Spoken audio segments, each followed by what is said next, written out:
So Victoria Beckham, it's coming out in the media more and more now that the Beckhams are now struggling with Brooklyn Beckham and Nicola Peltz. So I'm going to be looking at this relationship and understanding in what is going on, as I am seeing some real similarities to Harry and Meghan and the way they've treated their family. But as we explore, I could be wrong. But if this is the type of thing for you where you want to understand behavior, and I use celebrities to do that, I utilize my 20 years experience as a psychotherapist to understand body language, behavior, not just what's being said, but reading between the lines of what's not being said. If this is for you, then well, grab your cuppa, sit back, relax as we get into Bitesize Tea.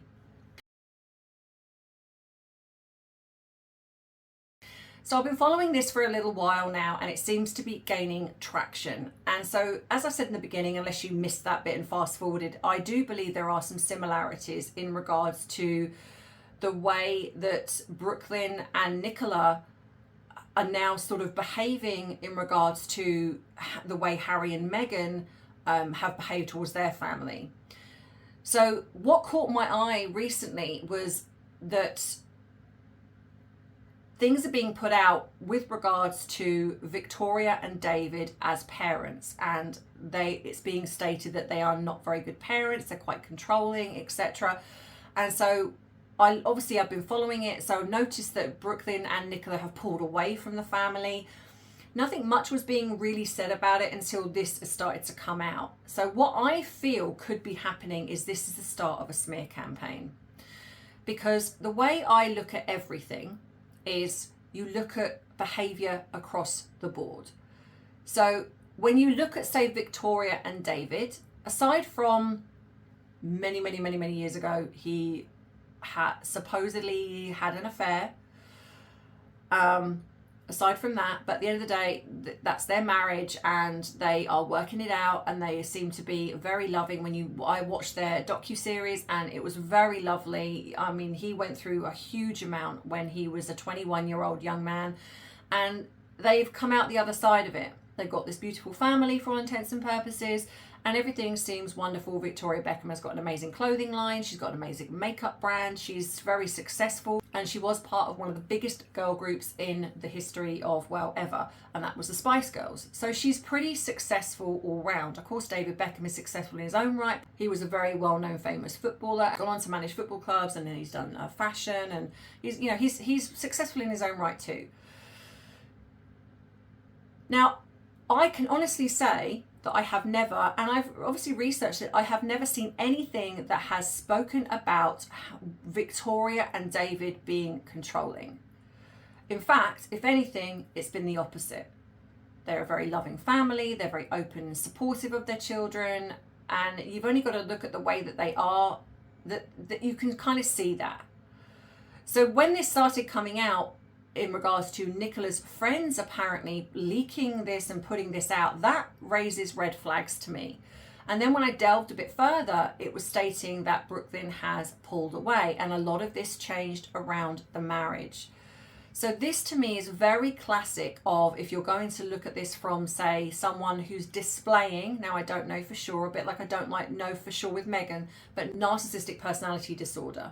So you have, when you join the family, you're charming, love bombing, and one of the people that you would attempt to get on really well with would be, especially if it's a woman, the mother. What is the closest relationship that a man can have? It's the relationship with his mother. Now, obviously, Harry didn't have his mother around, but so what Meghan did, in my opinion, was she created this, I'm going to be the woman almost in place of your mother, which for most of us is ooh, but the fact that I believe that Harry has got Oedipus complex, this would have tapped straight into that. There was obviously things going around that she wore Diana's perfume. She was trying to adopt a lot of the principles so she knew that Harry had this relationship with his mother, and so she tried to mirror that. Whereas Victoria Beckham is quite a strong woman. So Nicola Peltz, if this is the way it would have gone, she would have known that to get, in a sense, to Brooklyn, she needs to make sure that she gets the green light from Victoria. So she would have been on form. She would have been love bombing him. And this is not about money, because Nicola Peltz's family are billionaires. So this is not about money. And a lot of the time it isn't always about that. It's whatever they want, whatever people like that want, and they go for it no matter what. So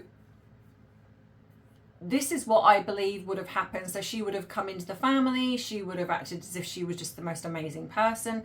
There were probably little signs, but those could have been bypassed, because in all fairness, even though her family are very well off, I don't recall ever really hearing about her. So the Beckham name was everywhere, so there's every chance that that was what the selling point was the Beckham name.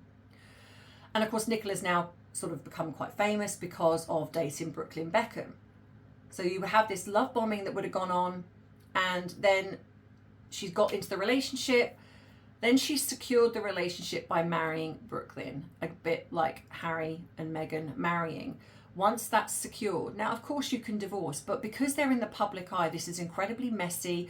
And so it would be important for her to then isolate, because what a narcissist needs to do is, once they've secured their mark, they need to make sure that there's nobody of influence that can see the truth and have influence enough over the person to come between whatever it is that they want. And usually, again, with the male, it's the mum. The mum will sometimes be the one person, or almost definitely the parents will be the people that could influence that decision. So then it looks like the isolation started to happen, because then, there's things that have come out in that Brooklyn doesn't see his friends anymore. He doesn't see the people that he hardly sees his family. So the isolation now has started. Now, of course, because she comes from money, that's never going to be an issue. So a lot of the time when you pull away, you've got to make sure that person has got no reason to go back to their family. And this is the same for what I believe this situation is. So it's like, I can support you, I can look after you, I can do all of those things, and I'm your wife, etc. And so this is what I believe has started to happen. Now, obviously behind closed doors, something else has taken place, because all of a sudden now we're seeing this smear campaign happen. And again, this is very standard. If you've ever been anywhere near a relationship with a narcissist, when they cannot get what they want, or they feel that there's a potential to undermine the thing that they want, or the person that they want, or whatever that is, there is then the smear campaign. Because as I've often said, if they cannot control you, they will control how people see you. So of course, Victoria Beckham's quite loved in the community. So of course now what we'll see now is that she's now going to undermine that and create the fact that Victoria and David are not this all loving, all wonderful family and parents. But again, when you strip it back, you look at behaviour. If it had come out before that Victoria and David were controlling, then I'd say that there was some credibility to this, but there hasn't been. A bit like when you see the way Harry and Meghan have spoken about racism and things like that, there's been absolutely no evidence to showcase that the royal family have ever been racist. In fact, if anything, it's been the opposite. So this is what they do. But the unfortunate thing is, because they're in the public eye, like you and I, what we would possibly experience would be something on Facebook, social media, etc. Whereas with them, it goes into the mainstream media. And then that is when it can become damaging. So Victoria's obviously not just looking at the fact that she's losing her son. She's also looking at the fact this could affect her brand and the image that is cultivated around that brand. The same with David. So this is quite a big thing in my opinion, and I think it's deeply sad, because at the end of the day, this is a family, but when you've got people that are willing to speak out publicly, there's only one reason somebody speaks publicly about something, a situation. It's because they want their side of the story out there. Behind that can be very different. You can want your side of the story out there because you want to highlight something, showcase it, and bring awareness to something. Nothing wrong with that. Or you have the fact that somebody else has put something out and you want to defend that and come back and say your point. And again, if that's how you choose to do that, then there's nothing wrong with that either. Or you're getting out ahead of something and you want people to be swayed by what you're saying. And I do feel it's the third one, because Victoria and David have not really put anything out.